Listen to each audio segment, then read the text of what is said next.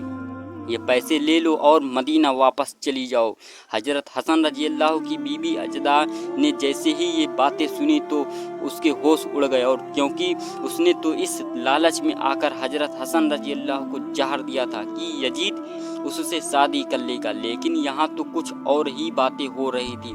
آخر جب اژدہا یزید کے محل میں چلانے لگی تو یزید نے کہا کہ ہاں میں نے وعدہ تو کیا تھا، لیکن